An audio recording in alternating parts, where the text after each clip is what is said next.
Welcome to Daily Success. Listen in on these personal conversations with today's leaders, innovators, and influencers as they discuss daily success principles, systems, and solutions. Get ready for Daily Success. Now, here's your host. Hi, everyone. This is Tami Patzer, and I'm really excited to introduce you to today's guest, GAIL DIXON. GAIL is the founder and chief messaging master at Masterful Messaging.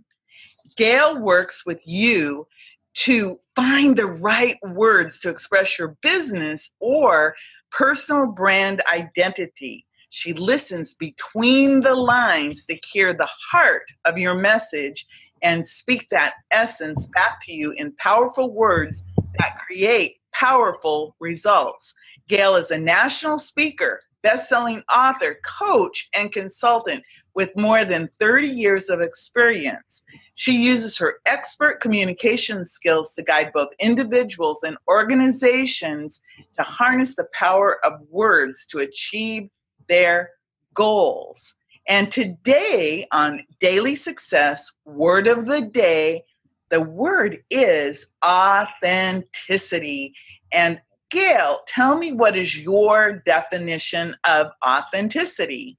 Thanks, Tami. For me, authenticity is the quality of having all that you say and do come from the essence of your deep and true self. And others may perceive you as being authentic, but the ultimate recognition of authenticity comes from within, from the heart voice where God or the divine spoke you into being and defined your soul's purpose.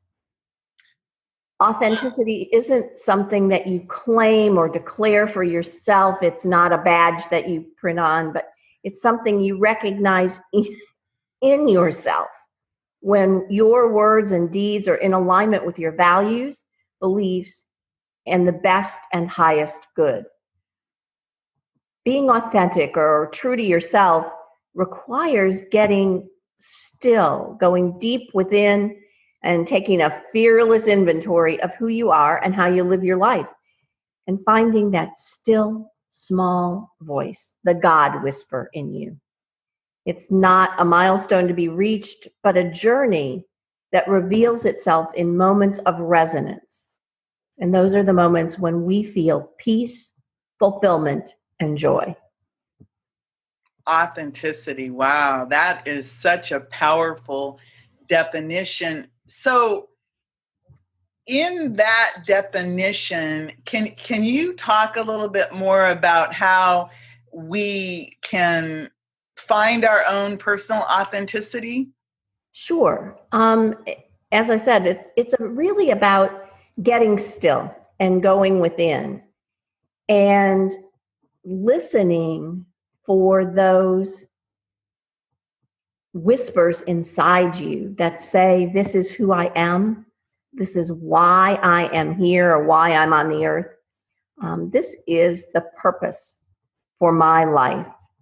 And it's hard to do that in all the noise and hustle and bustle of the world and so much of the time in our lives when we start trying to craft our identity based on other people's expectations. And so part of authenticity is a discovery process, an uncovering process of finding what we have within, but it's also a weeding process, weeding away the voices and the external pressures and demands, the external things that get in the way of finding the true self. And, you know, when you think about it, sometimes you encounter people in the world and you think, that person looks like they're playing a role, like they're acting. They don't feel genuine. It doesn't feel like that. You know, sometimes when you look at somebody and you say, I don't believe them, I'm not even sure they believe themselves. That's when somebody has not done that inner authentic work. And again, you know, nobody can can tell you that for yourself. It is something that you recognize. But there is an actual physical and emotional quality or vibration that you feel, or at least that I feel and that others have told me that they feel, when you hit on that yes, that internal, this is it.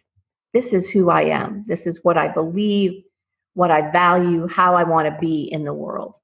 And when you hit that yes, you know, your heart expands, your breath deepens, your smile widens, your shoulders relax.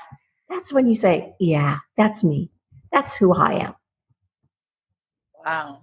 It's funny that you said to recognize it, because that was actually what I was wondering is how do you recognize that?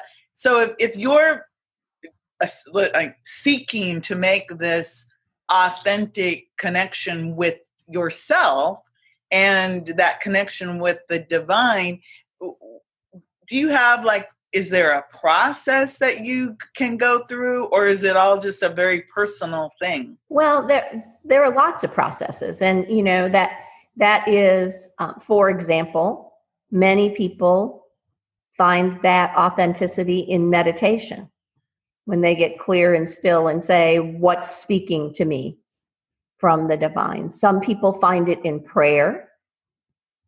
Some people find it in creativity and creative outlets that then generate a particular feeling or a particular resonance with them.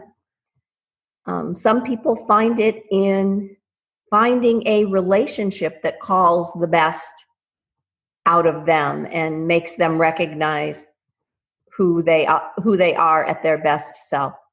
So there's no one mandatory process, but I would say that in all of those processes, what's important is to ask yourself, or to be looking for, the empowering questions and the resonant answers. So literally, you know, if I say I am this or I believe this, to check in with your body and say,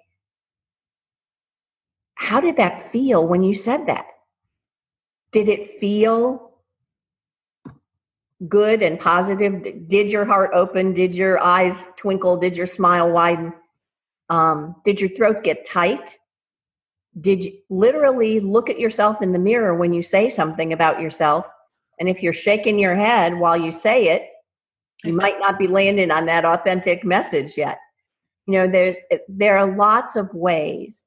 And many of us seek outside help or other guides, other companions on the process, and that's perfectly fine. But the others don't tell us when we've reached the authenticity. That's an internal process. That's interesting, because early on you said that so many of us are so worried about what other people say we are and tell us we are. Mm-hmm. How do you recognize that whatever you're hearing or feeling, it is that internal and the divine connection, as opposed to believing what others may say about us? I mean, I know that people sometimes will say both negative and positive. You know, some people will say, you know, really mean, nasty things, but other people also will say really nice things. Right.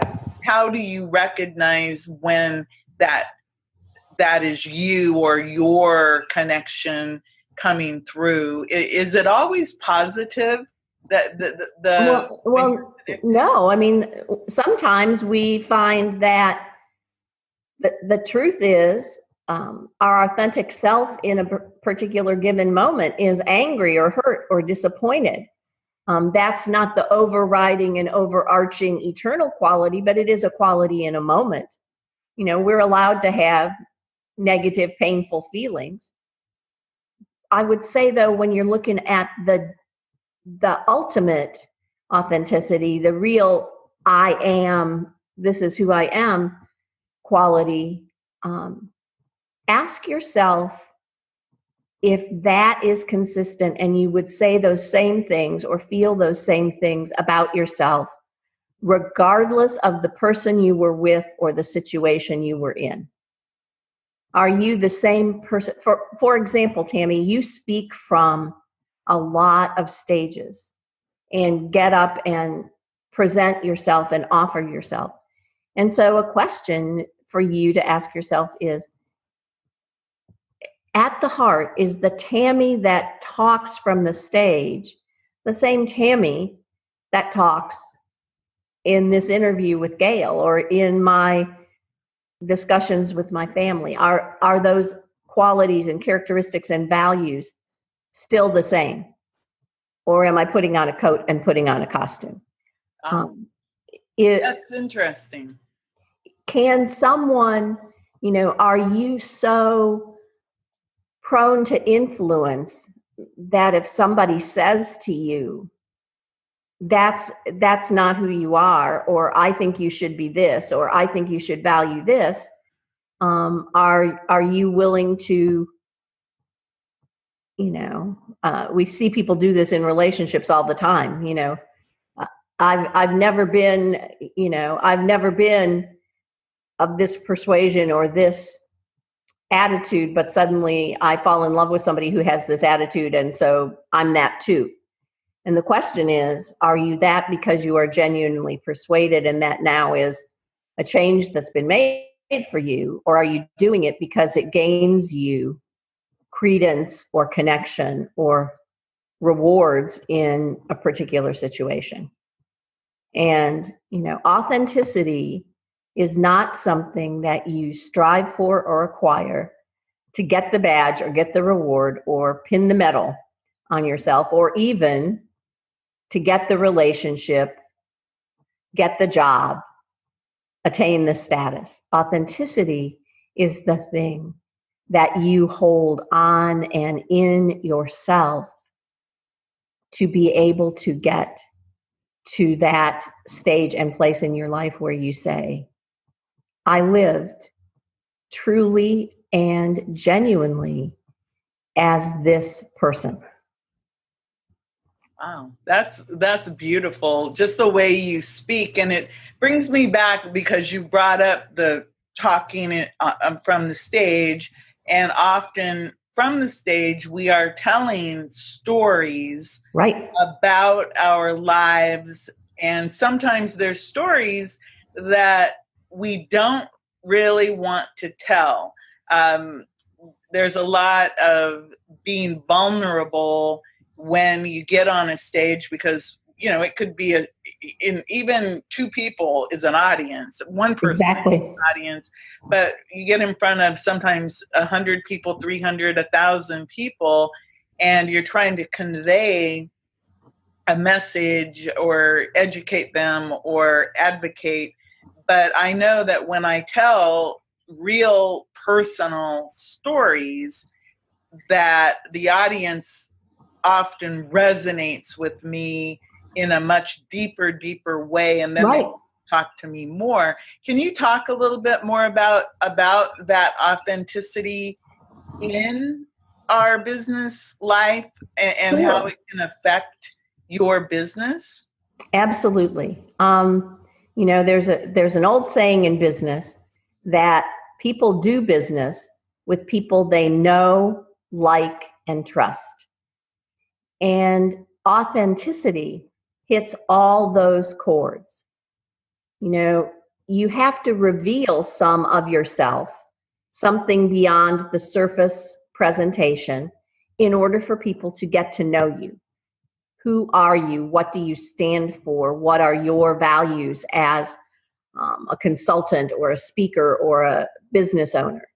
So you have to show some of yourself. And then, you have to, generally, people are likable when they like themselves and not so likable when they don't like themselves. So if you're resonating with your inner authenticity and presenting that, now I'm not saying everybody will like you and everybody will fall in love with you, because that's just not realistic. But the folks who you are meant to serve are likely going to like who you are at your core. And then the fact that you reveal that in a heartfelt, genuine way is the trust element. You know, I heard this story and I saw that speaker, I saw that person recount that experience as a genuine lived experience. You know, it's why you can tell the difference between somebody who is telling their story or their experience in a speech and somebody who looked up a story on the internet and tried to make it their own. Because there is, when you're telling a story that's your story, there is a vibration and a resonance, as you call it, from your memory. And people feel that, and that makes them trust you. And I do know that when I tell my true stories, I go to that moment in time, right, when I'm retelling it. And I know that if it's a painful story, I know my face kind of contorts into that moment of whatever happened, the shock or in the retelling of it, because typically, you know, they're very emotional.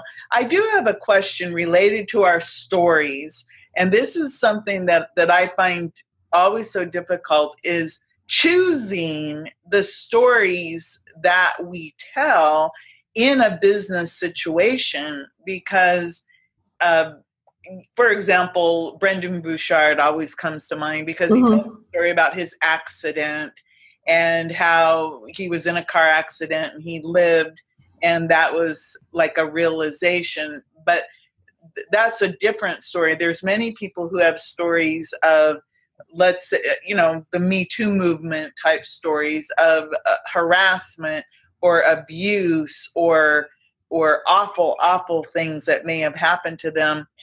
Where in your messaging as a business person, which stories should you be telling in a business environment? Because sometimes people, you know, you may have a story of, let's say, of an abuse or something. Is that always appropriate? Or how do you temper? Yeah, you choose the story that's going to serve your audience. And the story, you know, we all have a lifetime's worth of experience, a lifetime's worth of stories. Sometimes we're invited to a stage because we have a particular story. For example, when someone has had a harassment experience and they're invited to a conference on violence against women, they're invited because that's their story. Right. But otherwise, you look at, you know, you are speaking and presenting to serve your audience, not to serve yourself. So it's how does the experience and the resolution of this story, the so what of this story, how does it relate and serve the people I'm telling it to? So, for example, if we're telling a story about, I suddenly realized I could stand up for myself, then the point of that story is, and when you realized that, what did it do for you? And your point of telling the story is hoping that your audience will get that realization and therefore get that result. So you're always thinking about the story as serving to take away your audience's pain point or provide them with the ideal, related to how it provides them with the ideal state that they're aiming for. Because you're there because what you have to offer will contribute to that for them. And so it's the story. Oops, it's the story that most serves them. I think that's really important because I've done quite a bit of work on storytelling, and that is always not only for me but for other people is how do I determine the story to tell in this certain situation, and some stories I've only told in a very small closed environment for practice more than anything. And then I do have some stories that I have told to larger audiences because they do pertain to exactly what I'm talking about, which is typically about why I help people write books and publish books, and why do I do my shows, and why I think it's important for that. So you actually work with people to help them get their messaging out. So, for example, and you can tell me if I'm accurate, if I wanted to come up with my stories that I would tell, let's say we're both members of the Women's Prosperity Network, and if I was going to be on the stage with the Women's Prosperity Network talking about, let's say, how to become a successful entrepreneur, would you be the person that I would talk to about clarifying my message for that audience so that I could have the best impact? And this could be any group. Absolutely. And what I do is first listen deeply to you and reflect to you what I am hearing. And then we do kind of a cross check and a cross match. You know, when I see your work, when I hear you speak, when you talk to me about what you do and what's important to you, these are the things I hear. Does that feel accurate? Does it feel right to you?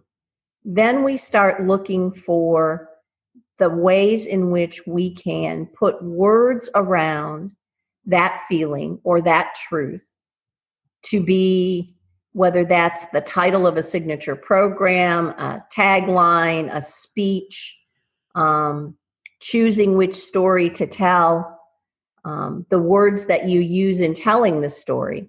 Is one of the things that's important when you tell a story is that you are inviting your audience into the experience with you.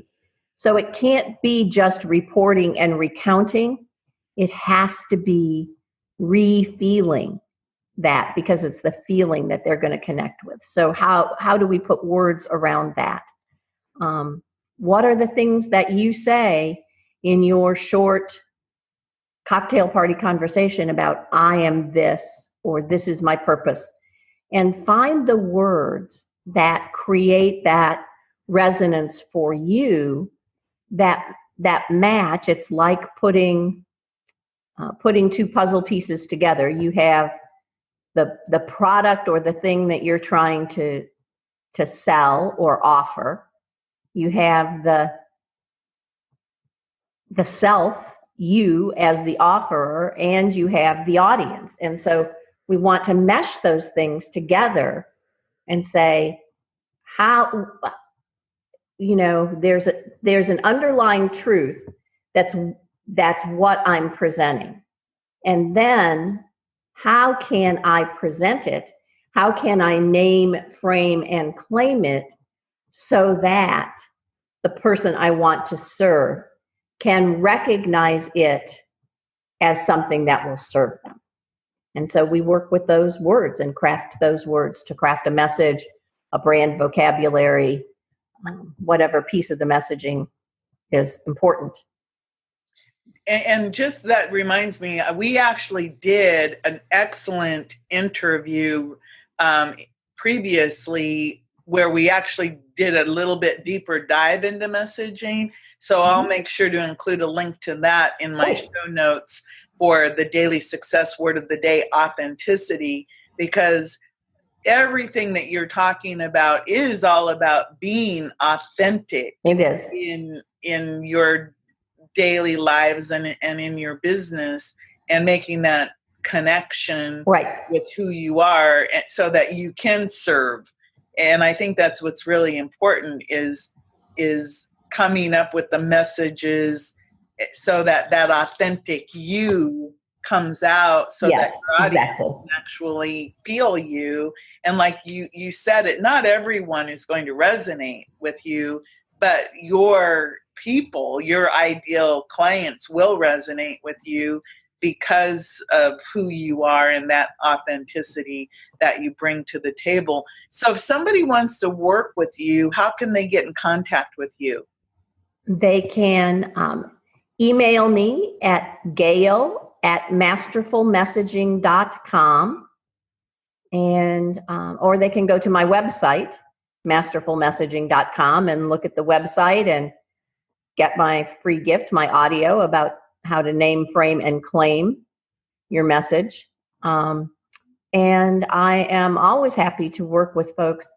I believe that every single one of us has a deep, true self and a soul's purpose that is longing for its best expression. And my mission and commitment is to guide as many people as I can to that expression that makes them feel their authenticity and authentically connect with the people they want to connect with.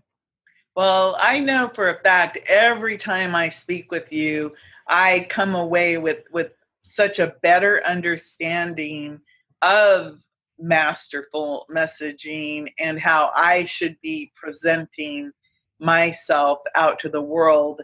And so thank you so much. Thank you, Tami. Sharing authenticity for the Daily Success Word of the Day, because authenticity has to be right up there with being one of the, think about it, authenticity. It's just one word, but yet it has a pretty big meaning. Absolutely. Yes. So thank you so much, Gail. I really appreciate all the time you took today. Thanks, Tami. I appreciate being here. This is Tami Patzer, and this is Daily Success Word of the Day. You've been listening to Daily Success. Tune in again and subscribe. Never miss a moment of daily success.